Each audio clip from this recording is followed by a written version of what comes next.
because then the sheep is completely under control and it can't get away.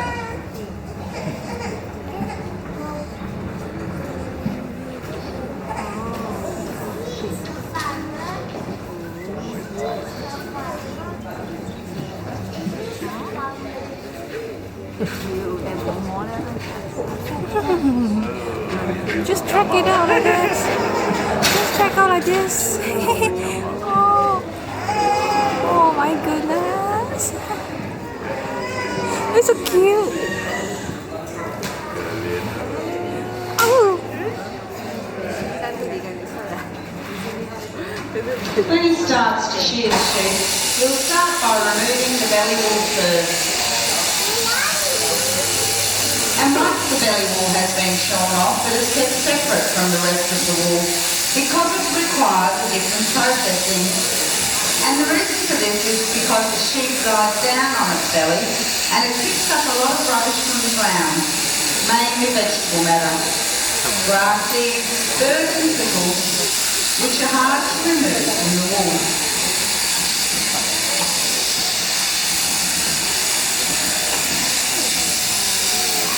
Commercial shearing shed will be more than one shearer, usually 4 or 5 working together.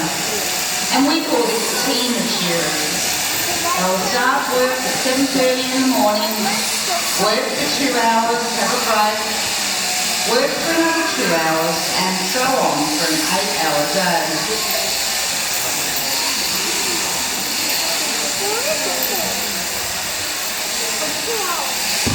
Up onto the head now. When he shears the sheep's head, he must be very careful of the eyes and the ears.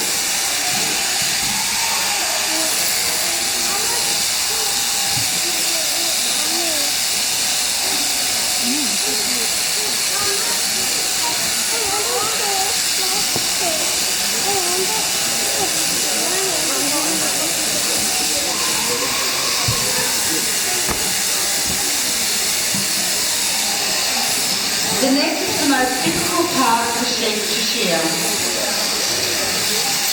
As you'll see, the handpiece goes underneath the wool and he has to feel for the skin in order to open out the wool to see where he is going.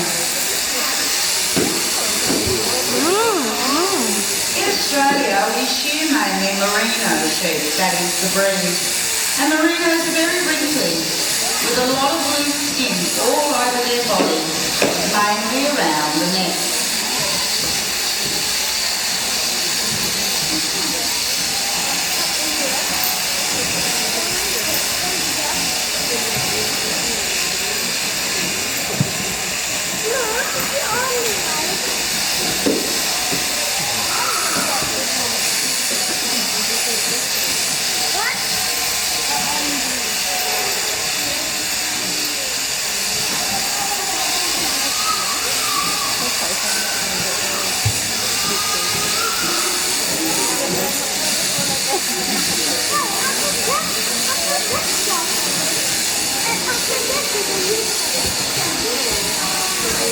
You might like to think of shearing like having a haircut.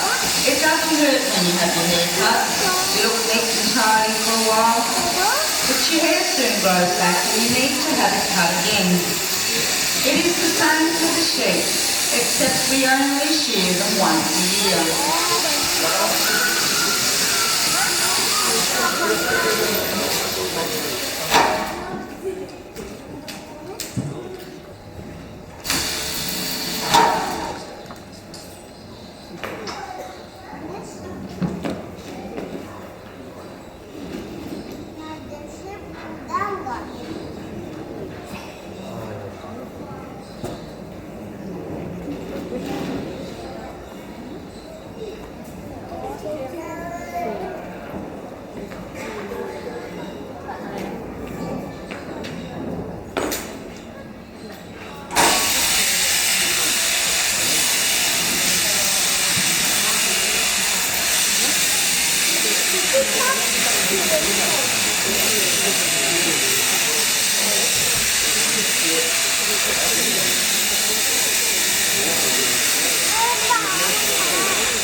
shearing is called the long blow.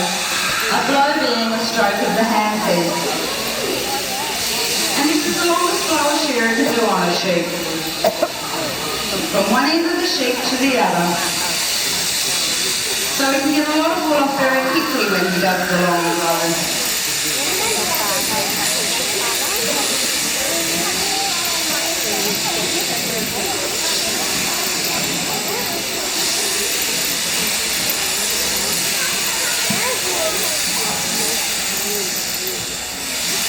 A typical sheep farm in Australia will have around 5,000 sheep, and shearers will travel in teams from one sheep farm to another. And once they arrive at a farm, they'll stay there till all the sheep have been shorn, and then they'll move on to the next.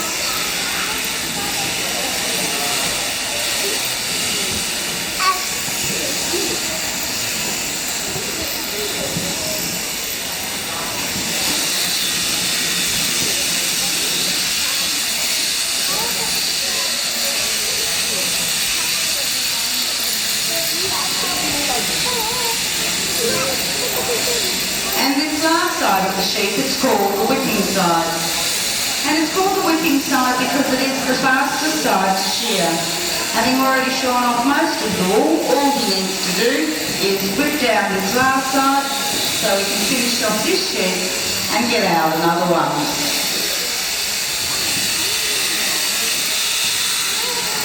A shearer will be paid around $2.60 for every sheep he shears. And this might not sound like very much, but because he can shear between 150 to 200 sheep per day, he is earning quite a bit of money.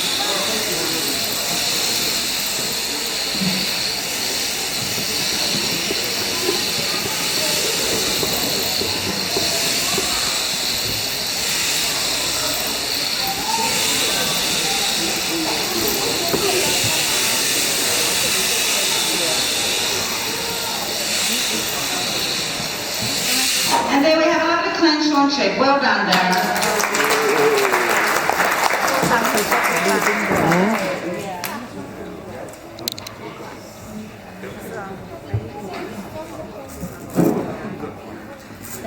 Now in the wool of sheep there is a natural grease which is called lanolin. You've probably heard of it. A lot of skincare products and ladies' cosmetics have lanolin in them. It's very good for your skin. It's also very good for the sheep itself. Immediately after we shear the sheep, it produces a very large amount of lanolin that covers its own body in grease. This protects the sheep from the weather, keeps it warm and dry. So we can put the sheep outside immediately after shearing at any time of year, even in the winter time, and they don't suffer at all.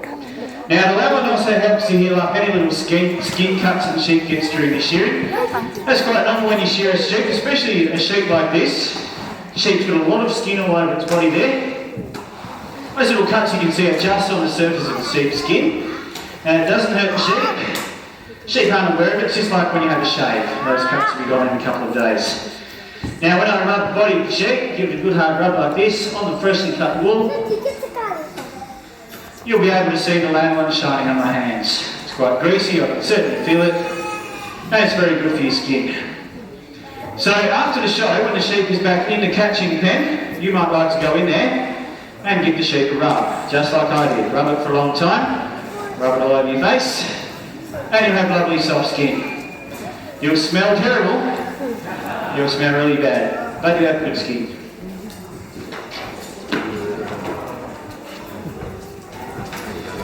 Now this part of wool we have here is called a fleece.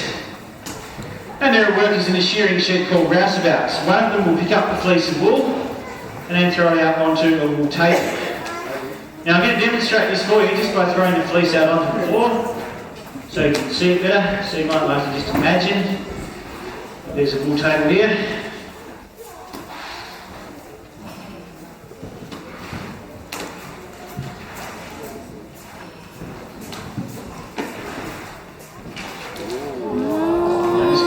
Fleece out just a bit. When I do that, you can see that the technique of shearing gets all the wool off in one piece. It's all joined together just like a big rug. Now this is very important because when the rouseabout throws out the fleece of wool, all the short wool from along the legs, And all the dirty greasy wool from underneath the legs, that all goes out to the edges of the fleece. So now we can skirt around the fleece and we can remove that wool. This process is called skirting the fleece. So that's the back leg right there. So we remove all that short, dirty wool from right on the edge there. Then we go up along the fleece and we go right up to the front leg. Sit there. And then some of this very short wool from around the neck. Now the reason that we do this is to increase the value of the fleece. Because these pieces that we've removed, they're much less valuable than the main fleece wool. And these pieces are called pieces. Now all the wool we have left here, this is top quality Australian wool. It's beautiful, soft, fine merino wool. This is what Australia is famous for. Now this fleece wool will be made into very high quality clothing. Things